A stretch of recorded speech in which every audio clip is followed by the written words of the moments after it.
વિદ્યાર્થી મિત્રો, આપણે ધોરણ 10 વિજ્ઞાન ચેપ્ટર 1 રાસાયણિક પ્રક્રિયાઓ અને સમીકરણો એના છેલ્લા લેક્ચરમાં આપણે રાસાયણિક સમીકરણ કઈ રીતે લખાય, પ્રક્રિયક કોને કહેવાય, નિપજ કોને કહેવાય, જે તત્વ કે સંયોજન પ્રક્રિયામાં ભાગ લેતા હોય એને આપણે પ્રક્રિયક તરીકે ઓળખીએ અને એને પરિણામ સ્વરૂપે જે આપણને મળતું હોય એને આપણે નિપજ તરીકે ઓળખતા હોઈએ. રાસાયણિક સમીકરણ કઈ રીતે લખાય એની આપણે છેલ્લા લેક્ચરમાં ચર્ચા કરી. હંમેશા જમણી બાજુ નિપજ હોય, એરાની ડાબી બાજુ પ્રક્રિયા થતી હોય એટલે ડાબી બાજુ પ્રક્રિયકો હોય. ત્યાં સુધીની આપણે છેલ્લા લેક્ચરમાં ચર્ચા કરી હતી. બંને સાઈડ પ્રક્રિયક અને નિપજ બંને સાઈડ પરમાણુની સંખ્યા સરખી રહેવી જોઈએ અને કોઈ પણ રાસાયણિક સમીકરણમાં જો પરમાણુની સંખ્યા અને નિપજમાં પરમાણુઓની સંખ્યા સરખી ન હોય તો એવા સમીકરણને આપણે અનબેલેન્સ ઇક્વેશન તરીકે ઓળખીએ, અસમતોલિત સમીકરણ. જો આવું હોય તો એને આપણે બેલેન્સ ઇક્વેશન કરવું પડે, બંને સાઈડ સમતોલિત કરવું પડે. એ કઈ રીતે કરાય એની પણ આપણે છેલ્લા લેક્ચરમાં ચર્ચા કરી. એટલે હવે તમને રાસાયણિક સમીકરણમાં પ્રક્રિયકો, નિપજ અને સમીકરણને સંતુલિત કરતા આવડતું હોવું જોઈએ. આપણે આ પાઠમાં જુદી જુદી રાસાયણિક પ્રક્રિયાઓ વિશેની ચર્ચા કરવાના. એમાં શરૂઆતમાં આવે છે સંયોગીકરણ પ્રક્રિયા. સંયોગીકરણ પ્રક્રિયા કોને કહેવાય? પછી આવે છે વિઘટન પ્રક્રિયા, પછી છે વિસ્થાપન પ્રક્રિયા, એ પછી દ્વિવિસ્થાપન પ્રક્રિયા, ઓક્સિડેશન રિડક્શન પ્રક્રિયા અને રેડોક્સ પ્રક્રિયા. આવી જુદી જુદી પ્રક્રિયાઓ વિશેની આપણે વાત કરવાના. એમાંની પહેલી પ્રક્રિયા છે અને એ છે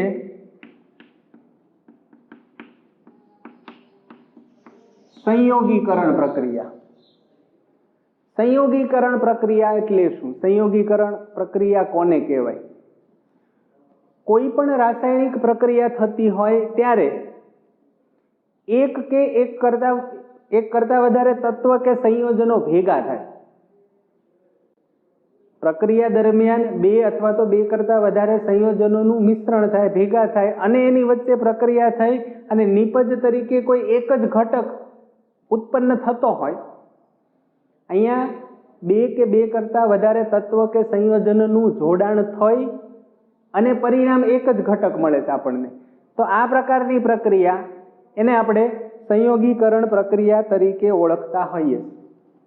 આપણે જુદા જુદા ઉદાહરણ લઈએ તો આપણે દિવાળીમાં આપણે ઘરે કલર કરવો હોય અથવા તો ઘરેની દિવાલ ઉપર આપણે ચૂનો કરવો હોય તો બજારમાંથી અત્યારે તો તૈયાર ચૂનાની બેગ મળે છે.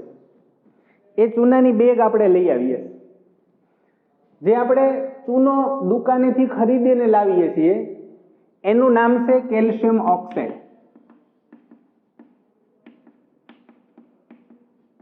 દરેક તત્વ કે પરમાણુનું જ્યારે આપણે સમીકરણ લખતા હોઈએ ત્યારે એની આપણને સંજ્ઞા સ્વરૂપે લખતા આવડવું જોઈએ.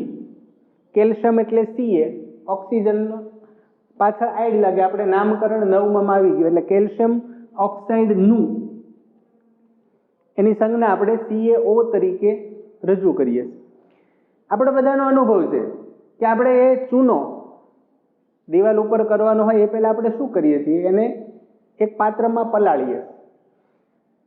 માની લઈએ કે આપણે એક આ પ્રયોગ પૂરતી આપણે સમજીએ કે આપણું એક કાચનું બીકર છે. અહીંયા આપણે કેલ્શિયમ ઓક્સાઇડ આ કાચના બીકરમાં નાખ્યો, ઉપરથી આપણે પાણી એમાં ભરીએ પાત્રમાં. અહીંયા સુધી આપણે પાણી ભરી દઈએ. આ પાણી ભરેલું છે. હવે શું થશે? પાણીનું આપણે સંજ્ઞા H2O દ્વારા દર્શાવીએ. અહીંયા આ બે વચ્ચેનું પાણી અને કેલ્શિયમ ઓક્સાઇડ આ બે વચ્ચે રાસાયણિક પ્રક્રિયા થશે. આ બે વચ્ચે પ્રક્રિયા થઈ અને પરિણામ સ્વરૂપે આપણને આ દ્રાવણ મળે. અને જે આ દ્રાવણ મળે છે અહીંયા આપણે પ્રક્રિયા આનું આજ જે આપણે પ્રયોગની વાત કરીએ, કેલ્શિયમ ઓક્સાઇડ અને પાણી આ બંનેનું મિશ્રણ આપણે શું કર્યું? કેલ્શિયમ ઓક્સાઇડ લીધો, પાણી લીધું, આ બેયને ભેગા કર્યા અને આ બેયને ભેગા કરવાથી આ જે દ્રાવણ મળે છે, ઘટ દ્રાવણ મળે, એને આપણે કેલ્શિયમ હાઇડ્રોક્સાઇડ તરીકે ઓળખીએ. તો આ આપણું પરિણામ મળ્યું અને પરિણામને આપણે નિપજ કહીએ. તો આ આપણી નિપજ થઈ, આના વચ્ચે પ્રક્રિયા થઈ, આ બે વચ્ચે પ્રક્રિયા થઈ અને નિપજ આ મળી. અહીંયા પ્રક્રિયક તરીકે કેલ્શિયમ ઓક્સાઇડ અને પાણી બે ઘટકો હતા, જ્યારે નિપજ તરીકે આપણને કેલ્શિયમ હાઇડ્રોક્સાઇડ મળે છે અને એને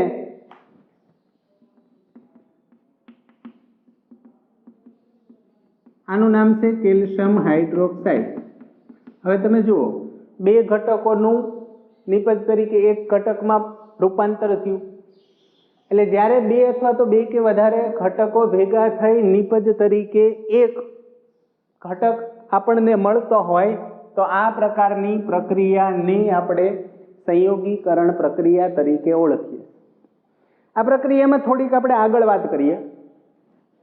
આપણે બધાનો અનુભવ છે, જો વધારે આપણે ચૂનો પલાળવો હોય તો આપણે એક મોટું પાત્ર લઈએ અને એમાં આપણે તમે જ્યારે ધીરે ધીરે પાણી રેડો એટલે આ પાણી ઉકળવા માંડે અને એ પાણી એટલું બધું ગરમ થાય. તો હવે આ પાત્રની દિવાલને આપણે સ્પર્શ કરીએ, આપણે અડીએ તો આ પાત્ર આપણને ખૂબ ગરમ લાગે. એનો અર્થ એ થાય કે જ્યારે આ બે ઘટકો વચ્ચે પ્રક્રિયા થાય ત્યારે એમાંથી ઉષ્મા ઉત્પન્ન થતી હોવી જોઈએ અને થાય જ છે ને. આપણે બધાનો અનુભવ છે કે આમાંથી ગરમી ઉષ્મા મુક્ત થાય. તો અહીંયા ઉષ્મા મુક્ત થવાના આધારે આપણે બે પ્રકારની પ્રક્રિયાઓ આવશે. એક છે ઉષ્મા ક્ષેપક પ્રક્રિયા અને બીજી છે ઉષ્મા શોષક પ્રક્રિયા. આપણે આ ઉદાહરણ લઈએ છીએ સંયોગીકરણ પ્રક્રિયાનું. તો અહીંયા આપણે જોઈએ કેલ્શિયમ ઓક્સાઇડ અને પાણી, આ બંનેનું મિશ્રણ, આ બંને વચ્ચે પ્રક્રિયા થઈ કેલ્શિયમ હાઇડ્રોક્સાઇડ આનું દ્રાવણ આપણને મળે અને આ દ્રાવણ ખૂબ ગરમ હોય એટલે કે ઉર્જા મુક્ત થાય. અહીંયા ઉષ્મા મુક્ત થઈ અને જે પ્રક્રિયા દરમિયાન ઉષ્મા મુક્ત થતી હોય એવી પ્રક્રિયાને ઉષ્મા ક્ષેપક પ્રક્રિયા કહેવાય. એટલે ઉષ્મા ક્ષેપક પ્રક્રિયા એટલે શું એ આપણને ખબર હોવી જોઈએ. જે રાસાયણિક પ્રક્રિયા દરમિયાન ઉષ્મા અથવા તો ઉર્જા સ્વરૂપે છૂટી પડે, બહાર આપણને મળે, તો આ પ્રકારની પ્રક્રિયા એને આપણે ઉષ્મા ક્ષેપક પ્રક્રિયા તરીકે ઓળખીએ. તો આ આપણા માટે આ સંયોગીકરણ પ્રક્રિયાનું આ એક ઉદાહરણ થયું. આવા ઘણા બધા ઉદાહરણ આપણે લઈ શકીએ.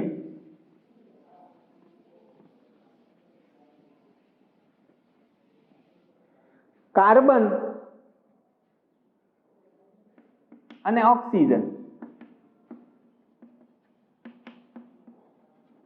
આપણને આ બંનેની સંજ્ઞા ખબર છે. કાર્બનને C દ્વારા દર્શાવાય, ઓક્સિજન એટલે O. ઓક્સિજનના બે પરમાણુ જોડાઈને CO2 બને. તો અહીંયા આપણે જોઈએ પ્રક્રિયકમાં કાર્બન અને ઓક્સિજન આ બંને ભાગ લે એટલે આ બે વચ્ચે પ્રક્રિયા થઈ, નિપજ આપણને આ મળે અને નિપજ આપણને એક જ ઘટક સ્વરૂપે મળે. એટલે આ બે તત્વ કે પરમાણુઓ વચ્ચેનું જોડાણ થઈ નિપજ તરીકે કોઈ એક ઘટક આપણને પ્રાપ્ત થતો હોય તો આ પ્રકારની પ્રક્રિયા એને આપણે સંયોગીકરણ પ્રક્રિયા તરીકે ઓળખતા હોઈએ. આવું જ બીજું આપણે ઉદાહરણ લઈએ કે હાઇડ્રોજન જે વાયુ સ્વરૂપે છે. આપણે અગાઉ સમીકરણ દર્શાવવા માટે અહીંયા આપણે સ્મોલ અક્ષર લખતા. જો આ કાર્બન ઘન સ્વરૂપે હોય તો અહીંયા S લખીએ, ઓક્સિજન વાયુ સ્વરૂપે હોય તો અહીંયા G લખીએ. આ વાયુ સ્વરૂપે મળતો હોય તો આપણે અહીંયા G તરીકે દર્શાવતા હોઈએ. એટલે કે એ ઘન પ્રવાહી કે વાયુ કેવા સ્વરૂપમાં આપણને પ્રાપ્ત થાય. બે પ્રકારના આપણે વાયુની વાત કરીએ. હાઇડ્રોજન ગેસ સ્વરૂપે છે, ઓક્સિજન પણ ગેસ સ્વરૂપે છે. તો અહીંયા હાઇડ્રોજનના 2 અને ઓક્સિજનના 2 પરમાણુ વચ્ચેનું જોડાણ થઈ અને આપણને પાણીનો અણુ પ્રાપ્ત થતો હોય તો અહીંયા આ બંને વાયુ સ્વરૂપમાં છે અને અહીંયા આપણને પાણી મળશે એ પ્રવાહી સ્વરૂપમાં મળશે. તો અહીંયા એક કરતાં વધારે વાયુઓ ભેગા થઈ અને આપણને નિપજ તરીકે કોઈ એક ઘટક પ્રાપ્ત થતો હોય તો આ પ્રકારની પ્રક્રિયા એને આપણે સંયોગીકરણ પ્રક્રિયા તરીકે ઓળખતા હોઈએ. ઉષ્માક્ષેપક પ્રક્રિયાની આપણે વાત કરી. જે પ્રક્રિયા રાસાયણિક પ્રક્રિયા દરમિયાન ઉષ્મા મુક્ત થાય એવી પ્રક્રિયાને ઉષ્માક્ષેપક પ્રક્રિયા તરીકે આપણે ઓળખીએ. ઘણી બધી જગ્યાએ આપણે આવી ઉષ્માક્ષેપક પ્રક્રિયાના ઉદાહરણ જોતા હોઈએ. રોજિંદા જીવન વ્યવહારમાં આપણે ખોરાક લઈએ. ખોરાકમાં જુદા જુદા ઘટકો, કઠોળ, કાર્બોદિત પદાર્થ, લીલા શાકભાજી, આ બધા પદાર્થોનો આપણે ખોરાક તરીકે ઉપયોગ કરતા હોઈએ. એ આપણા શરીરમાં જઈને એનું પાચન થાય અને એનું પાચન થઈ અને ગ્લુકોઝમાં નિર્માણ પામે.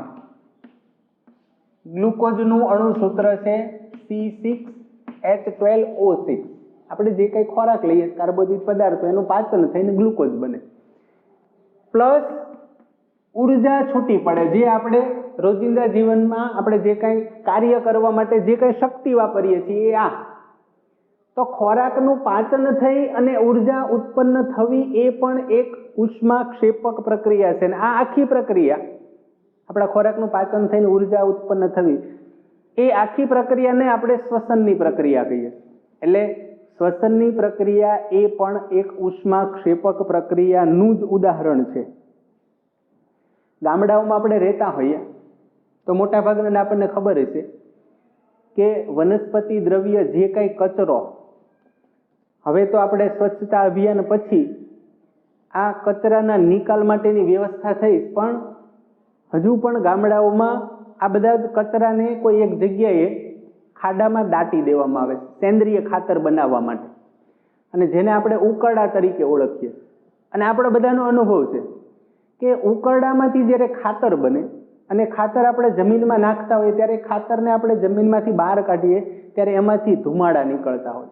એનો અર્થ એવો નથી કે ઉકરડો સળગતો હોય, પણ એની અંદરથી ગરમી, ઉષ્મા બહાર પડે. એટલે વનસ્પતિ દ્રવ્યનું વિઘટન થઈ જ્યારે એનું ખાતર સ્વરૂપમાં રૂપાંતર થતું હોય ત્યારે એમાંથી આ પ્રકારની ઉર્જા મુક્ત થતી હોય. અને આવી પ્રક્રિયાને આપણે ઉષ્માક્ષેપક પ્રક્રિયા તરીકે ઓળખતા હોઈએ. એટલે જે પણ રાસાયણિક પ્રક્રિયા દરમિયાન ઉષ્મા મુક્ત થતી હોય એને આપણે ઉષ્માક્ષેપક પ્રક્રિયા તરીકે ઓળખીએ. જુદી જુદી રાસાયણિક પ્રક્રિયાની આપણે વાત કરવાના છે. એમાંની પહેલી વાત હતી સંયોગીકરણ પ્રક્રિયાની. બે કે બે કરતાં વધારે ઘટકો ભેગા થઈ એક જ ઘટકમાં નિપજ તરીકે નિર્માણ પામતી પ્રક્રિયા એને આપણે સંયોગીકરણની પ્રક્રિયા તરીકે ઓળખીએ. ઉર્જા મુક્ત થતી હોય તો આ પ્રક્રિયાને ઉષ્માક્ષેપક પ્રક્રિયા તરીકે પણ ઓળખવામાં આવે. એના પછી જે આપણે ચર્ચા કરવાના છીએ એ છે વિઘટન પ્રક્રિયા. વિઘટન પ્રક્રિયા આમ જોઈએ તો એક શબ્દ આવે છે વિખૂટા પડવું. વિખૂટા પડવું એટલે અલગ અલગ ઘટકોમાં વિભાજન થવું. વિભાજન ઉપરથી વિઘટન શબ્દ આવ્યો છે. તમે કોઈ પણ એક અણુ હોય, કોઈ પણ અણુ કે પરમાણુને તોડી નાખો અને તોડીને એના નાના નાના ટુકડામાં આપણે રૂપાંતર કરીએ. નાના ટુકડામાં રૂપાંતર કરીએ છીએ એટલે શું કરીએ? એ અણુનું વિભાજન થાય. એના નાના નાના ઘટકોમાં રૂપાંતર થવાની પ્રક્રિયા એટલે કે વિભાજનની પ્રક્રિયા અથવા તો વિઘટનની પ્રક્રિયા તરીકે ઓળખવામાં આવે છે. તો અહીંયા પહેલા સંયોગીકરણની પ્રક્રિયામાં બે ઘટકો ભેગા થઈને એક બનતું. હવે એનાથી ઊંધું, એક ઘટકના અલગ અલગ ઘટકોમાં વિભાજન થાય. એકમાંથી બે કે ત્રણ ઘટકોમાં રૂપાંતર થવાની પ્રક્રિયા સંયોગીકરણ કરતા વિરુદ્ધ. પહેલામાં ભેગું થતું, આમાં અલગ પડવાની વાત છે.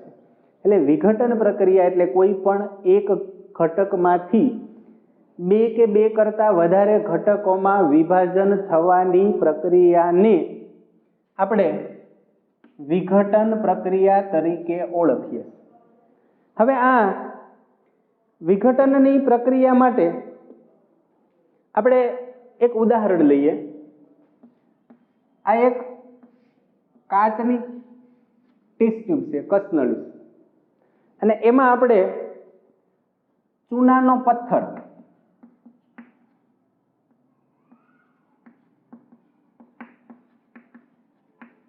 જેનું સંજ્ઞા છે CaCO3 કેલ્શિયમ કાર્બોનેટ. આપણે ચૂનાનો પથ્થર જુદા જુદા ખનિજો, જમીનમાંથી ખનિજ કોલસો નીકળે, જમીનમાંથી જ નીકળે છે એટલે આપણે એને ખનિજ કહીએ. એમ ચૂનાનો પથ્થર પણ જમીનમાંથી સીધો નીકળે છે, અને જે જમીનમાંથી સીધો પથ્થર તરીકે જે ચૂનાનો કાઢી લેવામાં આવે છે એનું રાસાયણિક નામ છે કેલ્શિયમ કાર્બોનેટ, CaCO3. અહીંયા આપણે કાચની કસનળીમાં આ કેલ્શિયમ કાર્બોનેટના અમુક ટુકડા રાખ્યા. હવે આપણે શું કરવાનું કે આપણી પાસે એક બર્નર હોય, આ બર્નરથી એને ગરમ કરવાનું. કાચની કસનળીને અંદર આપણે જે કેલ્શિયમ કાર્બોનેટ મૂક્યો એને આપણે ગરમ કરીએ. તમે થોડોક સમય એને ગરમ કરશો એટલે આપણને જોવા મળશે કે અહીંયા ઉપરથી એ વરાળ સ્વરૂપે કંઈક બહાર નીકળશે, વાયુ બહાર નીકળે. હવે આ જે વાયુ બહાર નીકળે છે એ છે કાર્બન ડાયોક્સાઇડ, CO2. તો અહીંયા આપણે આ જે પ્રયોગની વાત કરીએ, આ પ્રયોગમાં આપણે કેલ્શિયમ કાર્બોનેટ લીધો, એને ગરમ કર્યો. તો આને ગરમ કરવાથી જો એક વાયુ સ્વરૂપે CO2 મળ્યો. આ અહીંયા ઓક્સિજનના 3 હતા, આમાંથી એક ઓક્સિજનના અણુ આમાં રહી જાય, 2 બહાર પડે એટલે 1 કાર્બન અને 2 ઓક્સિજન, એટલે અહીંયા આપણને મળશે CO2. તો હવે વધ્યું શું? એક આ વધ્યું અને આમાંથી એક ઓક્સિજન વધ્યો, એટલે CaO વત્તા CO2.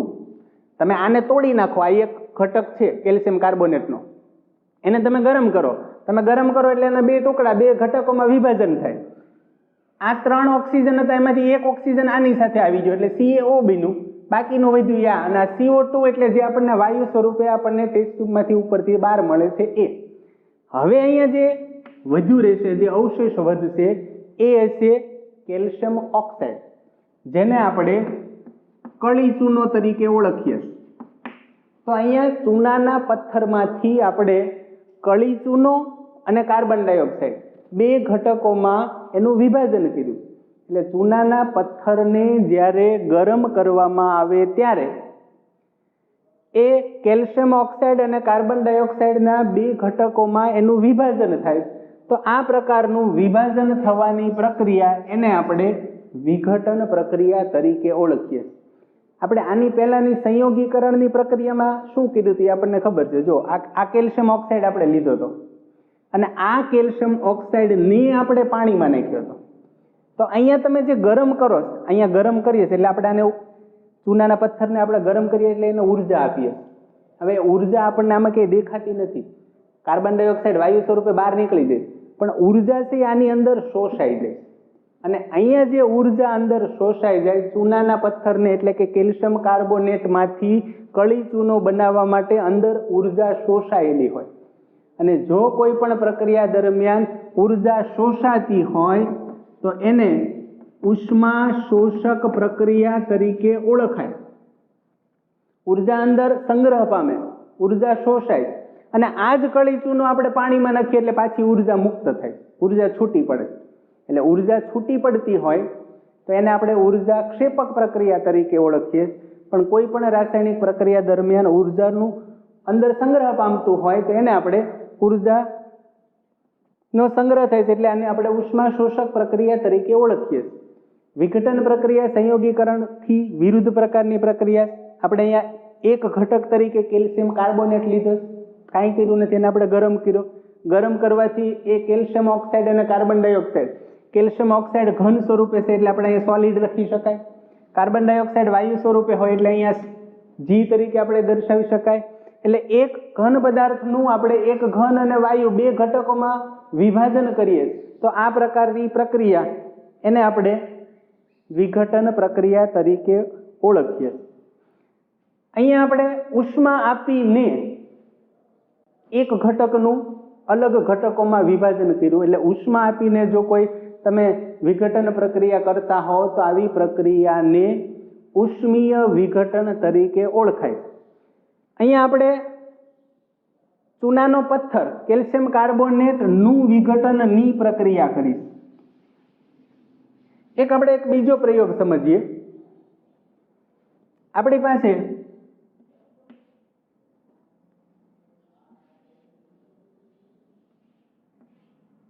આ એક પાત્ર છે. હવે આ પાત્રમાં નીચેથી આપણે એક 2 હોલ પાડી અને અંદર આપણે કાર્બનના 2 સળિયા મૂકીએ. આ 2 કાર્બનના સળિયા. હવે આ 2 કાર્બનના સળિયા નીચેથી આપણે મૂક્યા. આની ઉપર હું ટેસ્ટ ટ્યુબ ઢાંકી દઉં, કાચની કસનળી. આ એક ટેસ્ટ ટ્યુબ અહીંયા ઢાંકી દીધી, આ બીજી કાચની ટેસ્ટ ટ્યુબ આની ઉપર ઢાંકી દીધી. આ 2 કાર્બનના સળિયા એની ઉપર આપણે 2 કાચની ટેસ્ટ ટ્યુબ ઢાંકી દીધી. આ 2 કાચની ટેસ્ટ ટ્યુબમાં પાણી ભરેલું છે. બરાબર વિચારજો. આપણે એક પાત્ર લીધું, એ 2 પાત્રના તળિયે કાર્બનના 2 સળિયા, કાર્બનના 2 રોડ મૂક્યા, એની ઉપર 2 ટેસ્ટ ટ્યુબ ઢાંકી દીધી અને આ જે પાત્ર આપણું હતું એ પાત્રમાં આપણે અહીંયા સુધી પાણી ભર્યું. હવે આપણી પાસે જે આ 2 કાર્બનના સળિયા છે એની સાથે આપણે બેટરી જોડીએ. 6 વોલ્ટની કે 12 વોલ્ટની આપણે બેટરી અહીંયા જોડી. હવે આપણને બધાનો ખબર છે કે બેટરીમાંથી જ્યારે પાવર બહાર નીકળે ત્યારે 2 છેડા હોય બેટરીને, એક ધન છેડો હોય, એક ઋણ છેડો હોય. તો માની લઈએ કે આ બેટરીનો ધન છેડો છે, આ બેટરીનો ઋણ છેડો. બેટરીનો ઋણ છેડો છે એ આપણે કાર્બનના 1 સળિયા સાથે જોડ્યો. બેટરીનો ધન છેડો છે એ કાર્બનના બીજા સળિયા સાથે જોડ્યો. હવે આપણે આમાં પાવર શરૂ કરીએ. આમાંથી વિદ્યુત પ્રવાહ કાર્બનના સળિયા દ્વારા આપણે આપીએ. હવે થશે શું? આ ટેસ્ટ ટ્યુબની અંદર પાણી ભર્યું એટલે આપણે પાણીની અંદર વિદ્યુત પ્રવાહ પસાર કરીએ. તમે થોડોક સમય આમનામ રહેવા દેશો એટલે થોડાક સમય પછી આપણને જોવા મળે કે જ્યારે આ 2 ટેસ્ટ ટ્યુબની અંદર કાર્બનનો સળિયો મૂકેલો છે એની અંદર જ્યારે વિદ્યુત પ્રવાહ પસાર કરવામાં આવે એટલે અંદર પાણી ભરેલું છે આ ટેસ્ટ ટ્યુબમાં, એટલે પાણીની અંદર જ્યારે આપણે વિદ્યુત પ્રવાહ પસાર કરીએ ત્યારે આ બંને ટેસ્ટ ટ્યુબમાં અહીંયા પાણીની અંદર પાણીના પરપોટા જોવા મળે. એટલે એનો અર્થ એવો થયો કે એમાં ગેસ ઉત્પન્ન થયો, વાયુ ઉત્પન્ન થાય.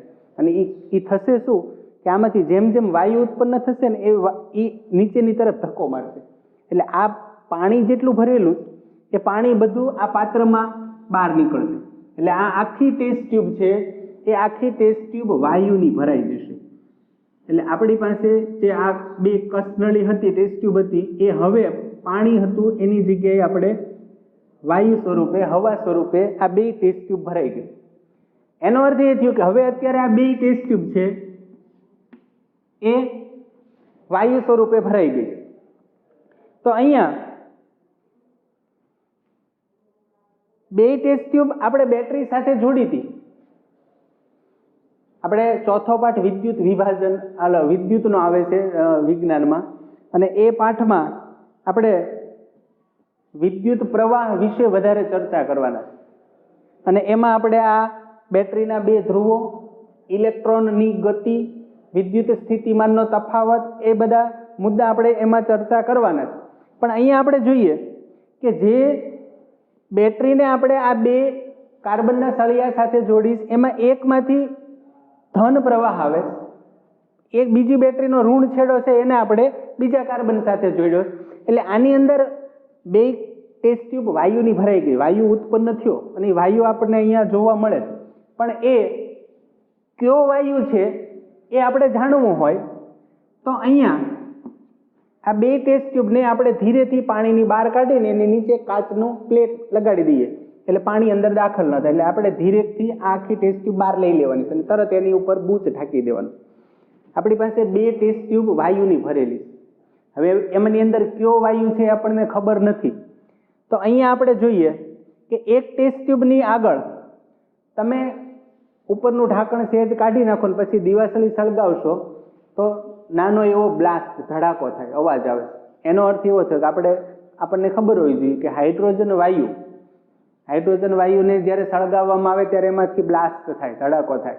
એટલે જે ટેસ્ટ ટ્યુબની અંદરથી હાઇડ્રોજન વાયુ ઉત્પન્ન થયો હશે એમાં બ્લાસ્ટ થશે. બીજી કસનળી છે એને તમે એને ઉપરનું અહીંયા જે આપણે ઢાંકણ ઢાંક્યું એને કાઢી લઈને એની ઉપર તમે ઉર્જા આપશો અથવા તો એને સળગાવશો, મીણબત્તીની બાજુમાં લઈ જશો સળગતી મીણબત્તી, તો એ વધારે જ્યોતથી સળગશે. એટલે એના ઉપરથી આપણે નક્કી કરી શકાય કે આ વધારે જ્યોતથી સળગે છે એટલે એનો અર્થ એવો થયો કે આમાં ઓક્સિજન ઉત્પન્ન થયો હોવો જોઈએ. અને આ જે ટેસ્ટ ટ્યુબ છે એમાં આપણે સળગતી મીણબત્તી એના મોઢાની બાજુમાં લઈ જઈએ તો બ્લાસ્ટ થાય છે. એનો અર્થ એવો થયો કે આમાંથી હાઇડ્રોજન વાયુ ઉત્પન્ન થયો હશે. ક્યારે ઉત્પન્ન થયો? કે આપણે આ પાણીમાં વિદ્યુત પ્રવાહ પસાર કર્યો તો અહીંયા આપણને આવું એક સમીકરણ મળશે કે આપણે પ્રયોગમાં લીધું શું? પાણીમાં આપણે શું કર્યું? એમાં વિદ્યુત પ્રવાહ પસાર કર્યો. પાણીમાં તમે વિદ્યુત પ્રવાહ પસાર કર્યો તો બે પ્રકારના વાયુ ઉત્પન્ન થયા. એક હાઇડ્રોજન વાયુ ઉત્પન્ન થયો અને એક ઓક્સિજન ઉત્પન્ન થયો. બે ગેસ સ્વરૂપે છે. તો અહીંયા પાણીનું આપણે આ એક ઘટક હતું, આ એક ઘટકનું આપણે બે ઘટકોમાં વિભાજન કરીએ તો આ પ્રકારની પ્રક્રિયા એને વિઘટન પ્રક્રિયા તરીકે ઓળખાય. આની પછી એક વિઘટન પ્રક્રિયાનું આપણે એક ત્રીજું ઉદાહરણ લઈએ તો આપણે બધાએ સિલ્વર ક્લોરાઇડ જે સામાન્ય રીતે સફેદ રંગનું હોય, સિલ્વરની સંજ્ઞા છે Ag, ક્લોરીનની સંજ્ઞા છે Cl, એટલે આનું નામ થયું સિલ્વર ક્લોરાઇડ. સિલ્વર ક્લોરાઇડને તમે બહાર ખાલી એક ડીશમાં તમે બહાર કાઢો, સામાન્ય રીતે સિલ્વર ક્લોરાઇડ એ સફેદ રંગનું હોય. એ જ્યાં સુધી એક પાત્રની અંદર બંધ પાત્રમાં હોય ત્યાં સુધી એનો રંગ સફેદ હોય, પણ તમે એને જેવું ખુલ્લા વાતાવરણમાં બહાર મૂકો એટલે વાતાવરણમાંથી એની ઉપર પ્રકાશ પડે અને આ પ્રકાશની સાથે એ પ્રક્રિયા થઈ અને એ આ રીતે બે ઘટકોમાં વિભાજન થતું હોય. સમીકરણને સંતુલિત કરવા માટે આપણે આવી રીતે કરીએ તો આ જે સિલ્વર મળશે એ ઘન સ્વરૂપે હશે, આ વાયુ સ્વરૂપે હશે. અહીંયા આપણે કાંઈ પ્રક્રિયા નથી કરતા. શું કરીએ? પાત્રમાંથી સિલ્વર ક્લોરાઇડ બહાર કાઢીએ, એક ડીશમાં બહાર કાઢીએ. સિલ્વર ક્લોરાઇડનો રંગ સફેદ હોય, તમે થોડોક સમય એને એમને ખુલ્લામાં રહેવા દેશો તો આ જે સિલ્વર છે એ આપણને રાખોડી રંગનું જોવા મળે અને એમાંથી ક્લોરીન વાયુ છૂટો પડે. તો અહીંયા સિલ્વર ક્લોરાઇડની પ્રકાશ સાથે પ્રક્રિયા થઈ સિલ્વર અને ક્લોરીન આ બે ઘટકોમાં એનું વિભાજન થાય. તો આ પ્રકારની પ્રક્રિયાને પણ વિઘટન પ્રક્રિયા કહેવાય. પહેલા આપણે આ વિઘટન પ્રક્રિયામાં જુદી જુદી પ્રક્રિયાઓની વાત કરી. પહેલા આપણે ચૂનાના પથ્થરને ગરમ કર્યો અને એનું કેલ્શિયમ ઓક્સાઇડ અને કાર્બન ડાયોક્સાઇડમાં વિઘટન થઈ અને બે ઘટકો મળ્યા હતા. તો અહીંયા પહેલા ઉદાહરણમાં આપણે વિઘટન પ્રક્રિયામાં એને ગરમ કર્યું હતું એટલે એને ઉષ્મા ઉર્જા આપી હતી અને ઉષ્મા ઉર્જાને કારણે જે વિઘટન થતું હોય એને આપણે ઉષ્મીય વિઘટન તરીકે ઓળખીએ. બીજો પ્રયોગ આપણે જોયો હતો, જો પહેલી આપણે ઉષ્મીય વિઘટનની વાત કરી હતી, પછી બીજો પ્રયોગમાં આપણે પાણીનું વિદ્યુત વિભાજન, એમાં આપણે વિદ્યુત પ્રવાહ પસાર કર્યો હતો અને પાણીમાં વિદ્યુત પ્રવાહ પસાર કરતા એમાંથી હાઇડ્રોજન અને ઓક્સિજન બે પ્રકારના વાયુઓનું નિર્માણ થાય. પાણીના અણુનું વિભાજન થઈ હાઇડ્રોજન અને ઓક્સિજન વાયુ નિર્માણ પામે. તો અહીંયા આપણે વિદ્યુત પ્રવાહનો ઉપયોગ કરીને એનું વિઘટન કર્યું એટલે એને આપણે પાણીનું વિદ્યુત વિભાજન તરીકે ઓળખીએ. તો અહીંયા આપણે વિઘટનની પ્રક્રિયામાં આપણે ઉષ્મા અથવા તો વિદ્યુત પ્રવાહ અથવા તો પ્રકાશનો ઉપયોગ કરીને વિઘટનની જુદી જુદી પ્રક્રિયાઓ કરતા હોઈશ કે જે એક ઘટકના પ્રક્રિયકોને તોડવા માટે આપણે ઉષ્મા, પ્રકાશ કે વિદ્યુત પ્રવાહનો ઉપયોગ કરતા હોઈએ. જો રાસાયણિક પ્રક્રિયા દરમિયાન ઉષ્મા શોષાતી હોય તો એને આપણે ઉષ્મા શોષક પ્રક્રિયા તરીકે ઓળખતા હોઈએ. જો ઉર્જા મુક્ત થતી હોય રાસાયણિક પ્રક્રિયા દરમિયાન તો એવી પ્રક્રિયાને આપણે ઉષ્માક્ષેપક પ્રક્રિયા તરીકે ઓળખતા હોઈએ. આ પ્રક્રિયાની વાત કરી. અહીંયા સિલ્વર ક્લોરાઇડમાં પ્રકાશનો આપણે એના પ્રકાશના વાતાવરણમાં રાખવાથી એનું રંગ પરિવર્તન જોવા મળે. સિલ્વર ક્લોરાઇડનો જે સફેદ રંગ છે એનો રાખોડી રંગમાં રૂપાંતર થાય છે. એટલે જુદી જુદી જગ્યાએ બ્લેક એન્ડ વ્હાઇટ ફોટોગ્રાફીમાં આ પ્રકારની વિઘટન પ્રક્રિયાનો આપણે ઉપયોગ કરવામાં આવતો હોય. અહીંયા આપણે બે પ્રકારની પ્રક્રિયાની ચર્ચા કરી. હવે પછીની વિસ્થાપન પ્રક્રિયા અને દ્વિવિસ્થાપન પ્રક્રિયાની વાત આપણે હવે પછીના લેક્ચરમાં કરીશું.